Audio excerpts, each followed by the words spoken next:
Welcome to CBC Windsor News at 6. Meg is away tonight. I'm Chris Ensing. Thanks so much for spending part of your evening with us. Tonight, auto workers across North America continue negotiations with the big three. Unions in the U.S.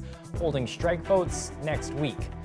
Tough times continue at Windsor food banks. There's an urgent call for donations to keep a program that feeds hundreds of families running. And tonight, we follow an outreach group that hits Windsor streets to help people out. Volunteers hearing firsthand the pains of the housing crisis. We begin tonight with the fatal fire from this morning. Investigators with the province's fire marshal have been called in.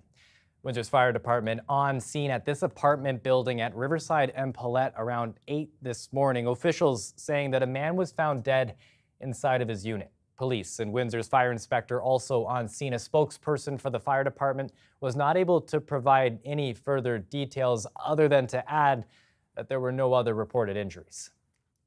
And now to the latest in the negotiations between automakers and auto workers. Contract talks between the big three and union leaders are ongoing. It's the first time in years that negotiations are happening in the United States and Canada at the same time.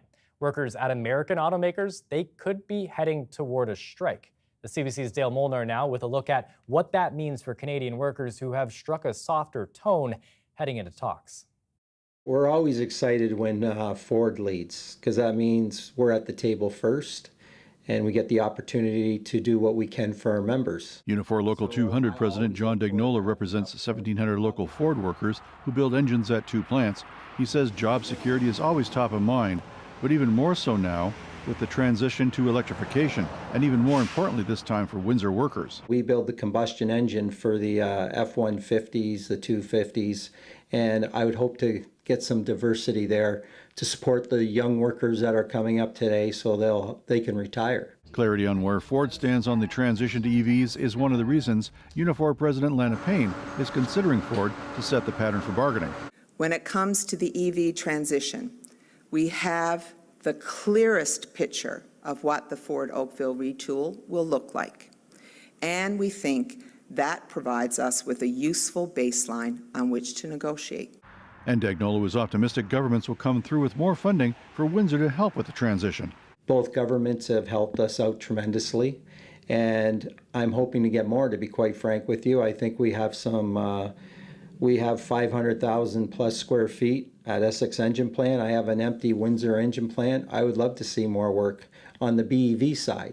But saber rattling in the U.S. has analysts expecting strike action there come September. Our view, and a lot of the industry view sort of agrees with us, is it's going to be all three at the same time. Right? And if you do all three at the same time, that is going to cripple the market, or they're going to go to some critical supplier market at the lower end, and they're going to pinch it off at the supplier, which is going to shut them down anyway. If that happens, it will shut down engine plant operations here during the strike period. So GM, Ford, and Stellantis all walking away at the same time shuts down pretty much production right across North America. President Joe Biden sent out a statement calling for cooperation in the U.S. He says, "I'm asking all sides to work together to forge a fair agreement." Unifor will announce the target company on Labor Day weekend. The contracts between the Detroit 3 and the UAW in the States expire on September 14th. The contracts between the Detroit 3 and Unifor in Canada here expire on September 18th. Dale Molnar, CBC News, Windsor. Well, those talks continue. The Quebec and the federal governments made a big automotive announcement today. They will be making an investment that will help build a new Ford plant in Quebec. Putting Quebec at the center of the EV supply chain, I think, is no small accomplishment. The $644 million investment will see a plant about 2 hours north of Montreal produce the materials needed for the batteries used in its electric vehicles. The plant is due to open in 2026 and will provide 345 jobs. Quebec has also launched a first-of-its-kind electric vehicle battery recovery program. The province will collect, remanufacture, and recycle end-of-life EV batteries. Well, back here in Windsor, if you've been wondering what's up with the Charles Brook Peace Fountain this summer, you're not alone. This is the last year that this version of the fountain will be in the Detroit River, but it hasn't been working for weeks. Now, that problem is an electric failure, according to city officials. This fountain has sat by Rayone Park for 45 years, and the parts to fix it have gotten harder to source. City staff are working on some kind of solution that gets this fountain running again before the end of the season, but they aren't able to give a timeline on that repair. Council has already decided to replace the fountain. They will not have the fountain next year. It's actually going to hit the water in 2025. The floating fountain will cost between $7 and $8 million. A committee has been established to help fundraise costs for the project. Food banks in Windsor, they're issuing an urgent call for donations right now, saying that demand is up. The CBC's Lamia Abuzaid has that story. Visit every 2 weeks to the food bank for some that say helps them make ends meet. Now with the thought of possibly being turned away if a food bank runs out of hampers stresses them out. Food banks have been really a great help and a hope for us, especially like for me. But if I get to hear that there is no such food here, then it will be very difficult for me to stay here. Then I will have to look for some alternative. If they ran out the food, we are struggling a lot because of without food. There are 15 local food banks represented by the Windsor-Essex Food Bank Association. They told CBC News in a statement donations haven't been able to keep up with the substantial increase in food bank usage. This sauce and these soups will probably last us until Friday of this week, and we will find ourselves back in the same situation on Monday. Kate Gibb is the executive director of Drouillard Place. She's preparing hampers before it starts getting busy at the food bank. Gibb had a call out on Facebook recently asking for donations, as they are the lowest they have ever been. She believes there's only one factor behind it. Just the high cost of food is very difficult for people to afford their regular grocery shopping, let alone purchasing extras to make donations to food banks and other organizations. United Way Centraide Windsor-Essex is another group that helps feed the community and is also feeling the pinch. They run a summer eats program for kids and provide 2,000 backpacks for those in grade school. So donations are actually kind of at the same level as last year, but obviously right now is a tough time for everyone, right? Not only individuals living in low income, but also we know that folks are having trouble meeting basic needs themselves. So again, we're really just asking the community if they can help support any way they can, whether it be through financial donations, if they have brand new school supplies they would like to donate. We're happy to accept those so that people who need them in our community can have access to them. Both organizations say they need donations to get by this month. They hope the call-outs make a difference and help them meet their goals. Lamia Abuzaid, CBC News, Windsor. As we continue to hear from all corners of Windsor-Essex, help is needed more than ever. We're in the middle of a housing crisis. City numbers showing that hundreds of people don't have access to safe, affordable housing. And there's a growing number of people living on the streets, finding meals and clothes from shelters across the city. But in some cases, help needs to come to them. That's where outreach volunteers for St. Vincent de Paul come in, doing tours of the city twice a week with donation bags. The CBC's Jacob Barker tonight with a feature looking at their work. Plus leftover buns.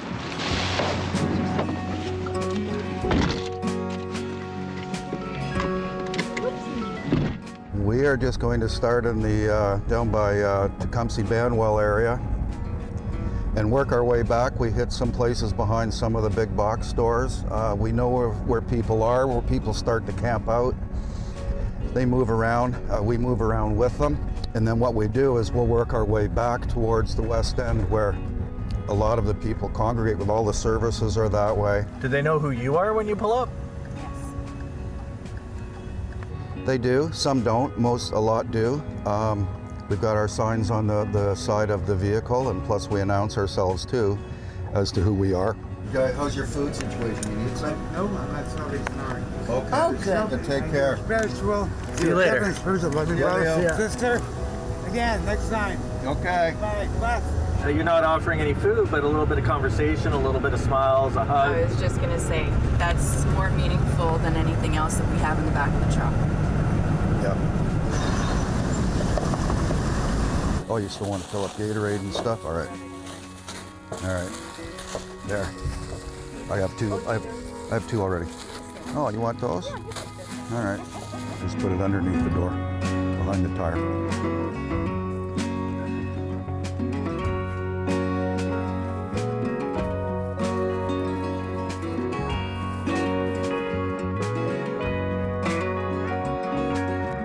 There's a list of known spots that you go to, hey? Well, yeah, recognized spots that we know of, and then we always ask those we run into if they are aware of any other encampments that could use our services. Okay, and it's nice to leave something behind, even if you know the people maybe and they're not there? Exactly. If I know they're there, then I'm going to leave something, even if they're not there. Both ways, go. We're street outreach and we depend on St. Vincent de Paul. We go out to reach out to homeless people for whatever reason. They may need food, clothing, other items, and we try to provide that and a little bit of care because these people need to talk, and people who are quote unquote normal like us often just walk by and ignore them or are afraid of them. And we've seen only gratitude. That's all I've seen. You got a bag of food? Yeah. Yeah. It's gonna help you out? Definitely. Yeah. I mean, what would you have done otherwise? And otherwise, I would have had to lug everything I own because I live out of a cart or a backpack. And that's why a lot of us will stay up for days on end. And that's why we presume that ice is helpful because we can protect our belongings when we're awake. You can't when you're asleep. I'm staying in a tent behind my storage unit over on Lozon, so it's not very fun. A tent on Lozon? Yeah, because they can't afford rent. I paid $300 for a storage unit. Holy smokes. Yeah, it's on disability. You can't really afford disability. Even a bachelor apartment is about $1,000. You know what I mean? It's ridiculous. So, yeah, I'm having a hard time. I'll give you another giveaway. Oh, it's wonderful. So you Thank got you so much. that, and there's one in there That's too. awesome. Okay, no problem. Wonderful. Thank you so much. Oh, this is great. This is wonderful. It's absolutely it's fantastic. I mean, without these guys, a lot of these people wouldn't eat, you know? So this rent increase is a little ridiculous. We need more affordable housing, big time. Yeah, I need a place to live.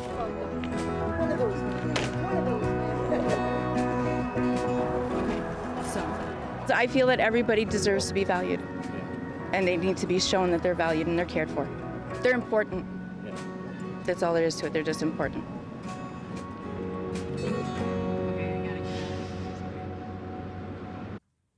Shows the power of volunteers in our community as well. We turn our attention now to the Northwest Territories. Fires are threatening Yellowknife, the capital city. Every resident, more than 20,000 people, have been ordered to leave. The city is not in immediate danger, and there is a safe window for residents to leave the city by road and by air. We are asking all those residents to be evacuated by Friday at noon.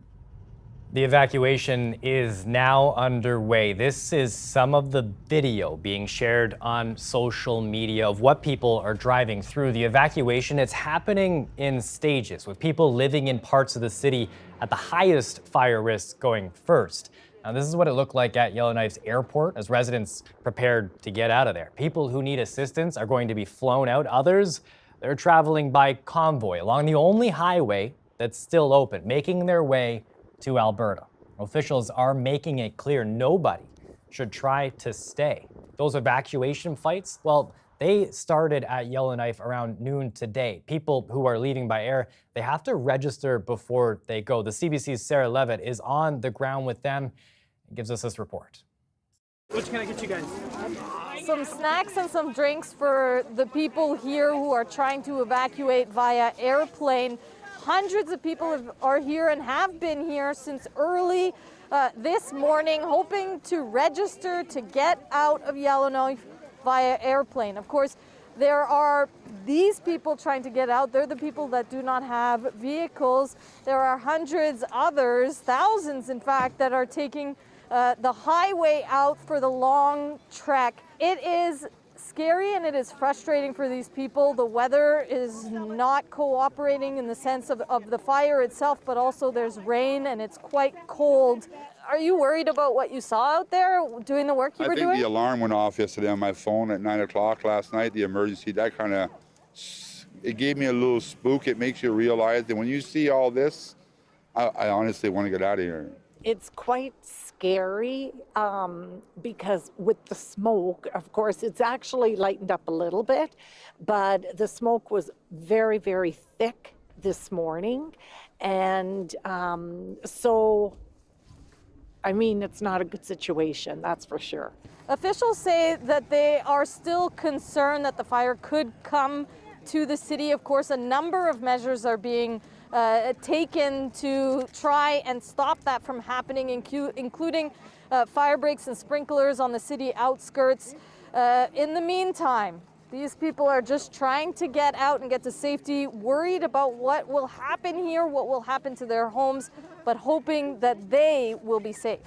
Sarah Levitt, CBC News, Yellowknife.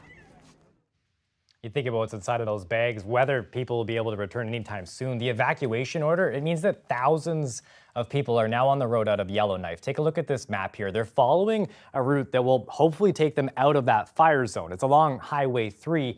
That's the only road to safety, but they're near areas where some fires are still burning. North first around Great Slave Lake, and then they're hitting Highway 1 for the trip south.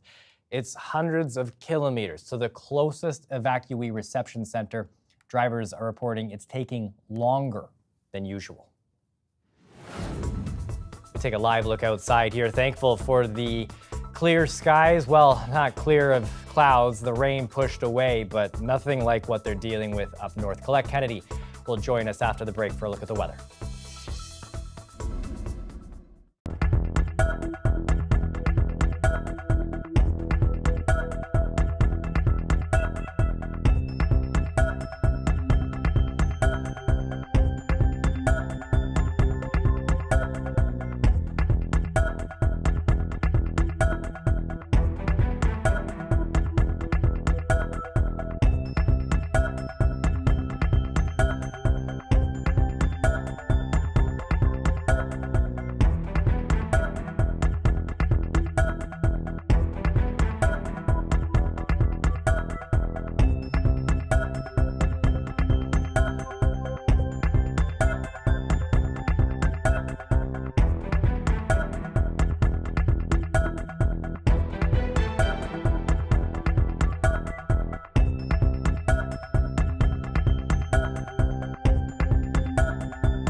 Always great to talk to our pal Colette Kennedy. Colette, though, we just had all those stories about the fires up north. I got that map that I can see behind you there. It's hard to keep talking about and imagining what people are dealing with, but you've got a sense of what it's going across the country here? Yeah, sort of looking at the situation of 2023, this year in the wildfire situation across our entire nation, because we know how bad it is. Looking back over the last 40 years and taking the worst year, this is twice as bad as that. And a graphic that I think illustrates just how widespread the fires are is I'm going to show you. This is June 1st, all right? That's what's behind me, and I want you to concentrate more this time on Western Canada, all right? And the red areas are out of control wildfires, all right? That was June 1st. Now I'm going to show you today. And look how dramatic that is of how it's just blown up across the north, the west. Yes, obviously Northwest Territories, but BC, we're watching for areas there because of a front that's coming in, or what we call kind of a dry front. There have been very hot temperatures, drought, and now you're bringing in a front that has got some quite gusty winds because of the contrast in temperatures, but also the risk that it will bring some lightning strikes and could start more fires there. Speaking of lightning strikes, you can see those there, southern parts of NWT in northern Alberta and Saskatchewan. But where we need the moisture there through Yellowknife, there is a chance Friday night into Saturday of a more decent rainfall coming there. Now I'm taking you south because our tropical storm Hillary is now a hurricane. This likely to track northward, and it could bring some soaking rains into parts of Southern California and the desert Southwest, where I'm sure they'd like some relief, but this is tropical moisture that will be coming in, and where there have been drought areas through here, the ground very dry. We're talking some cases, it could be over 200 millimeters of rain. So watching that carefully. And then closer to home, I just want to show you how that heat has been pressing in through the Midwest. It's getting closer to us. We've got an actual dip in temperatures into tomorrow, but then as that heat dome sets up, we could see multiple days of our temperatures at 30 degrees or higher, but with humidity coming at us as well. So that's for the second half of the week and into mid next week. Focusing on the cold front, yes, a cold front, so this is going to have that cooler air and the very windy conditions out ahead of it, but also behind. We've had wind gusts exceeding 55 kilometers an hour, so there's a secondary line there, right? So we're getting rid of kind of the heaviest, but another one is going to come through behind that, and then off and on some intermittent showers possible through the overnight hours tonight, so do be aware of that. And then tomorrow we should have clearing, and with that clearing, we're also going to be seeing just some clouds coming back into the second part of the afternoon hours. I would love to punch this forward and show you that forecast, but it doesn't want to. Your high tomorrow, we're looking at 23 to 24, and then that heat, not so much Saturday, Chris, but into Sunday and beyond. Okay, it doesn't look too bad for that car cruise tomorrow as well. Thanks, Colette. Yeah, you're welcome. Now coming up, a town in Ontario gets their chocolate factory back. That's next.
$300 on select Google Pixel phones at Best Buy.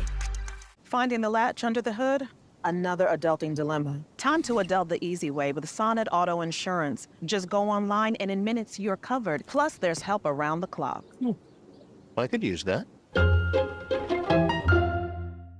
Claire stayed in this amazing hotel and paid this much for her room. Jess found the same hotel on Trivago and paid a lot less. Trivago compares hotel offers from major booking sites so you can find the best deal for you. Hotel Trivago.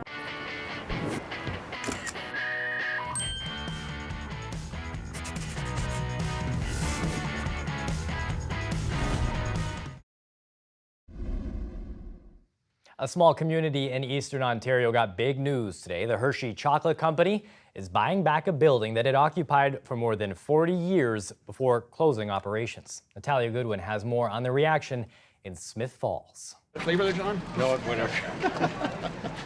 Smith Falls Mayor Sean Pankow was all smiles today as he made the announcement. And truly, how sweet it is. What a wonderful day to celebrate the return of Hershey's to our community. Hershey, a company that had ties to the town for 45 years before leaving in 2007, was coming back. At the height of production, the candy company employed about 750 people. When they left, it was a devastating loss. It took 10 years, but cannabis legalization brought a new manufacturing game to town. Canopy Growth, owners of Tweed Cannabis, among other brands, bought the old Hershey facility. At the time, it was the largest indoor cannabis production facility in Canada. But in February of this year, the company announced it was closing the headquarters in Smiths Falls as it made huge efforts to try and balance the books. This sale should help with that. It comes with a $53 million price tag. Canopy will keep part of its operations across the street. The mayor had hopes the old Hershey site would sell quickly. At the time, I did a search through industrial listings across the province, and there was nothing for sale even remotely close to that. And understanding how long it takes to take an industrial facility from greenfield to production, I knew it would be a very attractive opportunity. There are still many unknowns about this deal. Hershey has not said what it wants to do with the facility, what it may manufacture, or how many jobs might be created. But still, the news has stirred up some hope here. I think it'll create a lot of jobs too, which is good for the town, which will, a lot of people are looking for work, and I think they're unionized there, so probably they pay well. It's going to be really good for the economy here. But not everyone is so cheerful. Some still have a bad taste in their mouth from when Hershey left. I think loyalty is a big thing in this town, and I don't see people going back unless they absolutely have to. Town officials say Hershey has been in touch to say it is working on a plan to occupy the building. But a Hershey spokesperson told CBC it's far too early to speculate on jobs. Natalia Goodwin, CBC News, Smiths Falls.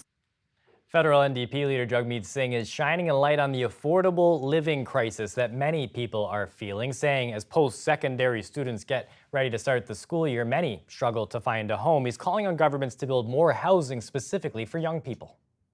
The average rent now is over $2,500 a month. What student can afford $2,500 a month? And one would think, okay, what about if you have roommates? Even with a roommate or four, it is so costly. Singh is proposing a partnership between the province, federal government, and educational institutions to help convert empty office spaces into student housing. And he also wants the government to allocate international student permits to colleges and universities with a credible, affordable housing plan. That's it for CBC Windsor News. Don't forget, for news anytime, you can go to our website, cbc.ca/Windsor. That's it for us. Have a great night.